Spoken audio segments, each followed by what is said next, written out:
기사에서 당시 이스라엘 백성들도 겉으로는 하나님께 나아왔지만 마음이 하나님에게서 멀어져 있었습니다.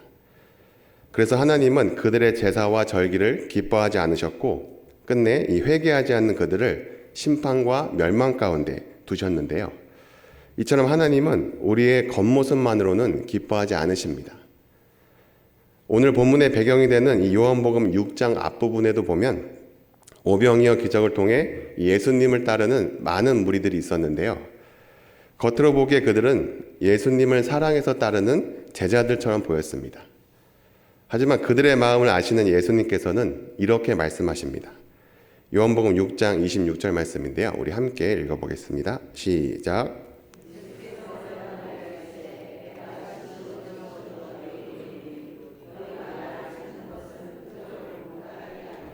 떡을 먹고 배부른 까닭이로다. 아멘. 네, 그들이 예수님을 열심히 찾은 이유는요, 그분의 신성과 표적을 통해 생명의 떡을 보고 믿었기 때문이 아니었습니다. 오직 배부르게 먹었던 떡에만 관심이 있었던 것이죠. 즉, 진정한 생명의 떡이신 예수님을 갈망한 것이 아니라 육신의 배를 채울 것만 기대하면서 따려다녔다는 것을 주님이 지적하신 거예요. 사랑하는 성도 여러분, 그렇다면 나는 지금 어떻습니까?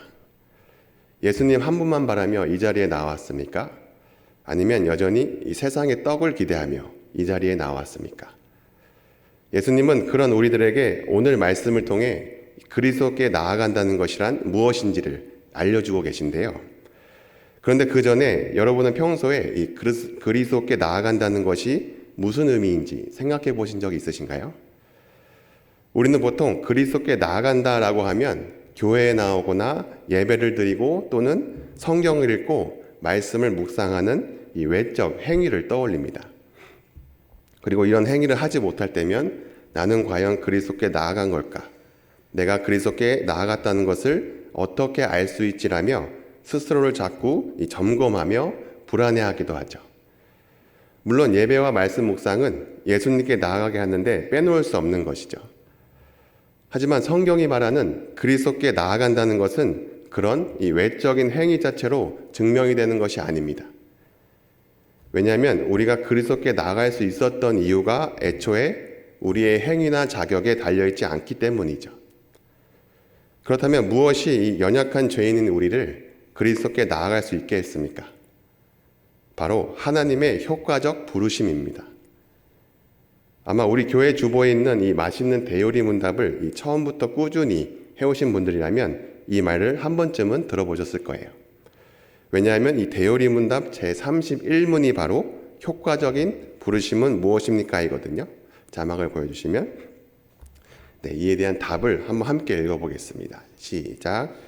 효과적 부르심은 하나님의 영의 사역으로서 이것에 의하여 그는 우리에게 우리의 죄와 비참을 납득시키고 우리의 마음을 밝혀 그리스도를 알게 하시며 우리의 의지를 새롭게 하시면서 복음에서 우리에게 거저 제공된 예수 그리스도를 받아들이도록 우리를 설득하시어 받아들이게 하십니다. 네, 여기서 보시면 효과적 부르심은 누구의 사역이라고 나와 있었죠? 네, 하나님의 영의 사역입니다. 네, 즉 우리가 그리스도께 나아가는 일과 일의 시작과 끝이 결국 하나님의 성령의 사역이라는 거예요. 내가 무언가를 잘해서가 아니라 하나님이 먼저 우리를 부르시고 인도하셨기 때문에 가능한 일이라는 겁니다. 그리고 또 중요한 것이 이 효과적 부르심이 눈에 보이는 가시적이나 유형적인 부르심이 아니라 내적이고 영적인 부르심이라는 겁니다. 그러니까 하나님의 부르심에 대한 그리스도께 나아감 역시도 가시적이나 물리적인 나아감으로 경험되지 않는다는 거예요. 예를 들면 이런 거죠. 옛날에 이 부흥 집회에서 목사님들이 이렇게 외치곤 했습니다. 예수님 믿고 구원받기 원하시는 분 앞으로 나오십시오. 그러면 많은 사람들이 자리에 일어나서 앞으로 걸어 나옵니다. 그 장면만 보면 모두가 다 주님께 나온 것처럼 보이죠. 하지만 발걸음을 옮겼다는 것만으로 그 사람의 마음이 진짜로 예수님께 나아갔다고 할 수 있을까요? 어떤 사람은 실제로 주님을 영접하고 삶이 변화되는 반면에 어떤 사람은 며칠이 지나지 않아 이전의 삶으로 돌아가 버립니다.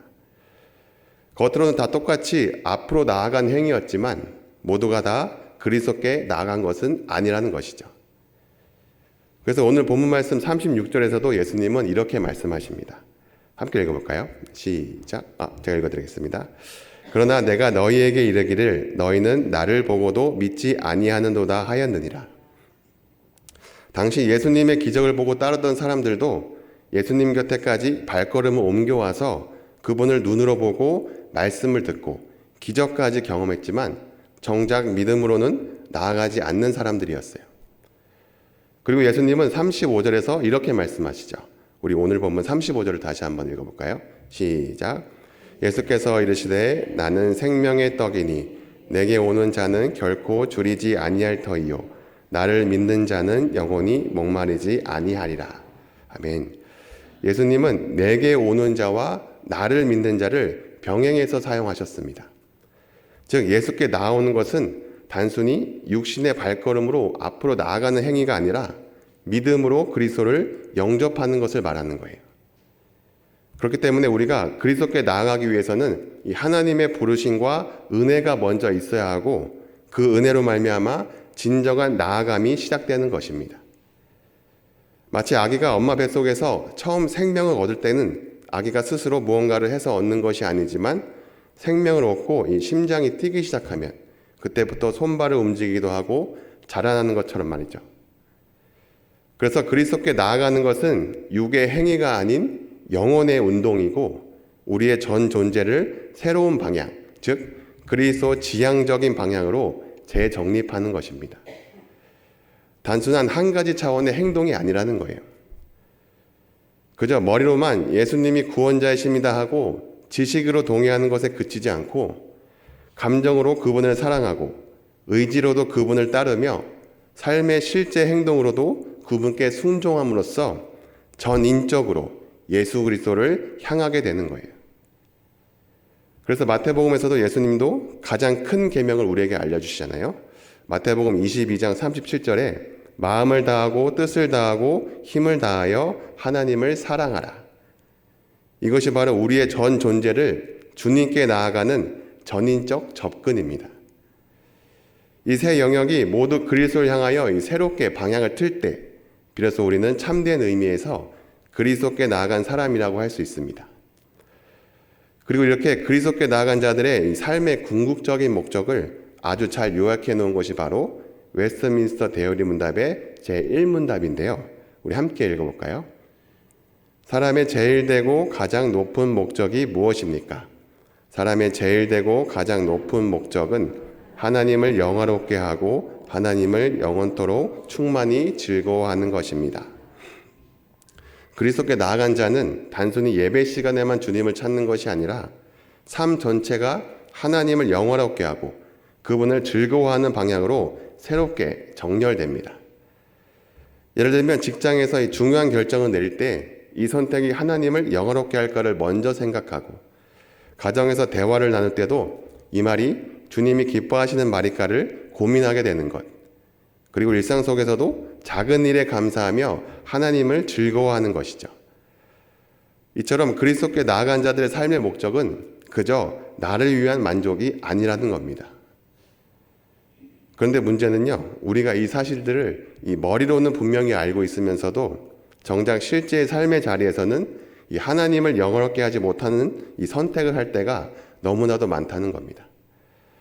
예배당 안에서는 주님만이 나의 만족입니다 라고 고백하지만 일터에서는 여전히 사람들의 인정과 성과를 더 갈망하고 가정에서는 주님을 사랑합니다 라고 찬양하지만 부모나 배우자, 자녀를 대할 때는 하나님의 마음이 아닌 내 감정대로 상처 주는 말을 쏟아내기도 하죠. 우리의 지식은 분명히 하나님을 영원롭게 하라라는 말씀을 알고 있는데 우리의 일상은 여전히 나를 영원롭게 하고 세상을 즐거워하려는 방향으로 쉽게 흐르는 것을 경험하지 않으셨나요? 그렇다면 주께 부름받은 사람임에도 불구하고 그리스도께 나아가지 못하는 삶을 살아가는 우리에게 꼭 필요한 것은 무엇일까요? 오늘 우리는 네 가지로 살펴보면서 하나님께서 주신 은혜의 길을 붙잡으려고 하는데요. 먼저 첫 번째는 다시 복음 앞에 서는 것입니다. 히브리서 12장 2절은 이렇게 말씀합니다. 믿음의 주여 또 온전하게 하시는 이인 예수를 바라보자. 여러분, 우리가 주님을 처음 만났을 때를 생각해 보세요. 주님, 제가 죄인입니다. 주님 아니면 살 수 없습니다. 라고 고백하며 마음이 불타올랐습니다. 그런데 시간이 지나면서 그 감격을 잃어버리게 되었어요. 그리고 삶이 다시 복잡하고 문제들이 밀려올 때 우리는 다시 내가 뭘 해야 하지로 돌아가게 됩니다. 내가 뭔가 잘해서 하나님께 인정받아야 할 것 같고, 내가 실패하면 하나님이 나를 싫어하실 것 같이 자꾸 나에게 초점이 맞춰집니다. 하지만 복음은 이렇게 말합니다. 내가 잘해서 부름받은 것이 아니다. 하나님께서 먼저 너를 사랑하시고 예수님께서 너를 위하여 십자가를 지셨기 때문에 너는 주님의 것이 되었다. 우리가 이 사실을 다시 마음에 새겨서 예배 드릴 때마다, 말씀을 읽을 때마다 주님, 나 같은 자를 부르신 주님의 은혜를 다시 봅니다. 이 고백이 내 안에서 살아나야 합니다. 복음은 내가 붙드는 것이 아니라 죄인된 나를 주님이 붙드신다는 기쁜 소식입니다. 두 번째는 성령님의 도우심을 구하십시오. 에스겔 36장 27절의 약속을 들어보세요. 내 영을 너희 속에 두어 너희로 내 율례를 행하게 하리니 너희가 내 규례를 지켜 행할지라. 우리가 하나님을 영원롭게 하는 삶을 살 수 있는 힘은 내 결심에서 나오지 않습니다. 내가 올해는 새벽 기도를 매일 나갈 거야. 내가 성경을 매일 10장씩 읽을 거야. 결심은 할 수 있지만 결심만으로는 오래 가지 못합니다. 우리가 넘어지는 이유는 간단합니다. 그것은 바로 내 힘으로 살기 때문입니다. 그러나 하나님은 성령을 우리 안에 보내주셔서 우리가 주님의 길을 걸어가도록 도우십니다. 성령님께 구하십시오.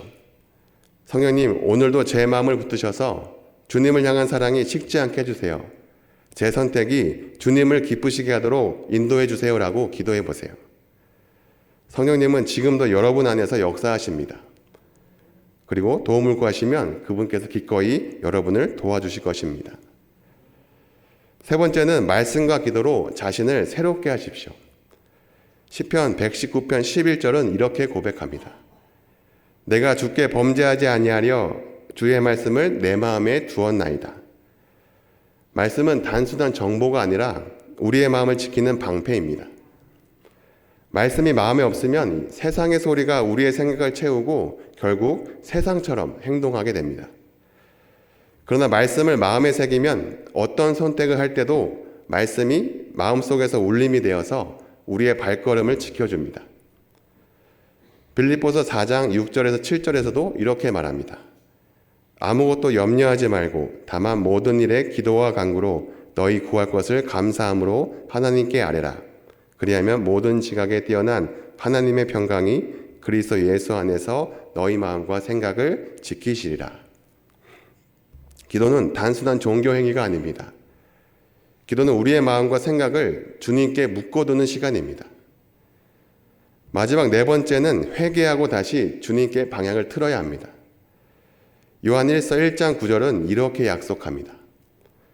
만일 우리가 우리의 죄를 자백하면 그는 미쁘시고 의로우사 우리 죄를 사하시며 우리를 모든 불의에서 깨끗하게 하실 것이요. 여러분, 혹시 지금 넘어지셨습니까?